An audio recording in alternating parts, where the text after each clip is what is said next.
નમસ્કાર દોસ્તો, વિડીયોમાં ફરી એક વખત તમારું સ્વાગત કરું છું.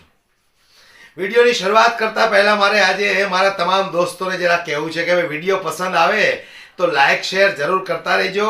અમારી યુટ્યુબ ચેનલમાં જો તમે નવા હો તો બેલ આઇકન પ્રેસ કરીને અમારી યુટ્યુબ ચેનલને સબસ્ક્રાઇબ કરી લેજો, જેથી કરીને અમારા દરેક નોટિફિકેશનો તમારા સુધી પહોંચી શકે.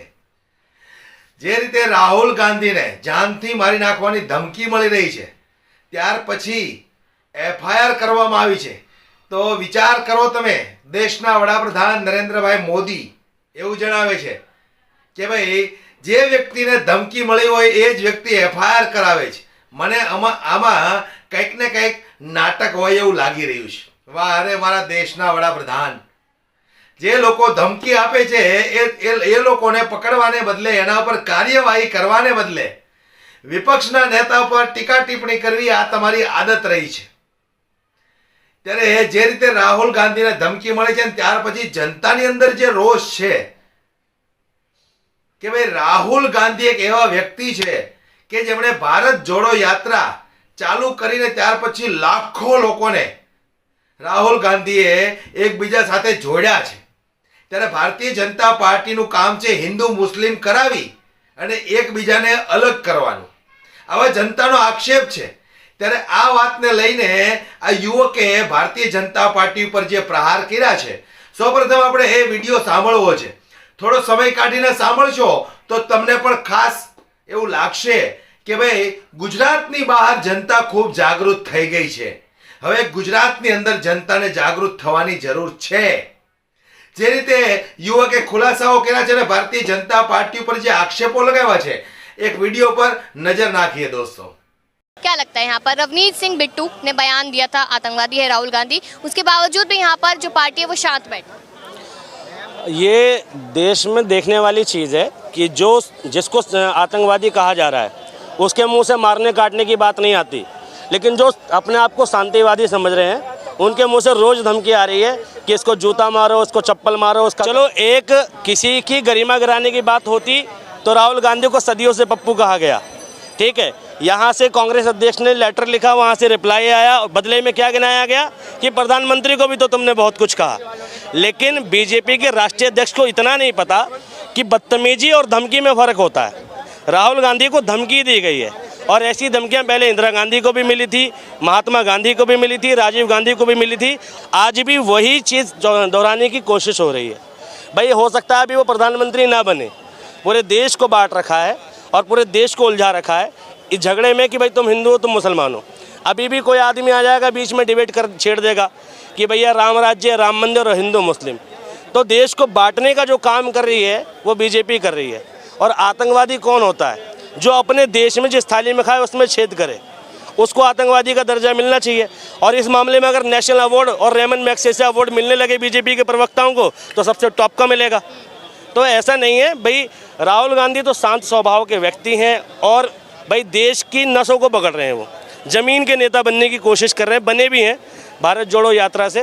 तो मोदी जी भाई एलिगेशन लगा रहे हैं. अब ये हुआ कि धमकी भी उसे मिली और एफआईआर भी उसी पे हो गई. लेकिन आपने अभी एक बात कही कि जो थाली में ही छेद करता है. अब यहाँ पर भाजपा का तो यही मानना है कि राहुल गांधी अमेरिका पहुँचते हैं और भारत की ही बेइज्जती करते हैं. इस तरीके के तमाम भाजपा की साइड से दिए जा रहे हैं. देखो चिंता में और ठीक है चिता में एक बिंदी का फर्क है.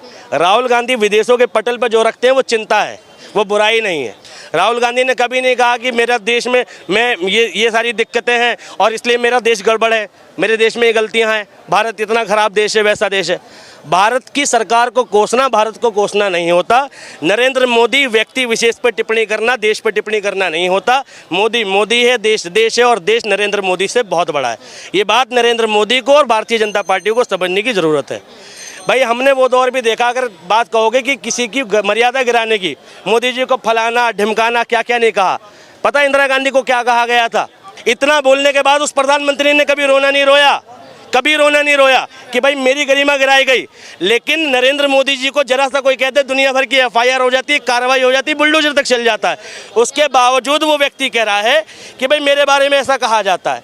भाई तुमने अगर दो कही है तो तुम्हें अगर दो कही गई है तो तुमने नो कही भी है किसी को, तो पद प्रतिष्ठा को गिराना राजनीति में चलता रहता है, लेकिन धमकी जिसने दी उस पर कार्रवाई तो करो। तो यहाँ पर अब कहीं ना कहीं राहुल गांधी से, जो उनका नेता प्रतिपक्ष वाला पद है, वहां से इस्तीफा मांगा जा रहा है कि वो इस पद को डिजर्व ही नहीं करते, तो वो इस्तीफा दे दे, राजनीति छोड़ दे। और कोई कुछ लोग तो कह रहे हैं कि भारत ही छोड़ दे। इस्तीफा किसने मांगा? इस्तीफा किसने मांगा? बीजेपी के लोगों ने। कांग्रेस वालों को लगता है मोदी जी प्रधानमंत्री पद डिजर्व नहीं करते, छोड़ दें। कांग्रेस के कहने से छोड़ देंगे क्या? भाई चुना किसने? इस देश की जनता ने। ठीक, तो देश की जनता ने जिस पद पर बैठाया, राज्यसभा और लोकसभा के सांसदों ने मिलकर जिसके लिए वोटिंग करी, प्रतिपक्ष के नेताओं के लिए, वो डिसाइड करेंगे। व्यक्ति विशेष थोड़ी डिसाइड करेगा। और जिसने चुन के भेजा उनमें कम समझ थी क्या बाकी लोगों से? तो भाई ये तो उनका विषय नहीं है। मैं कहने लगूँ कि योगी जी मुख्यमंत्री की कुर्सी के लायक नहीं है, छोड़ दें। भाई मोदी जी कुर्सी छोड़ देंगे क्या? या अमित शाह छोड़ देंगे?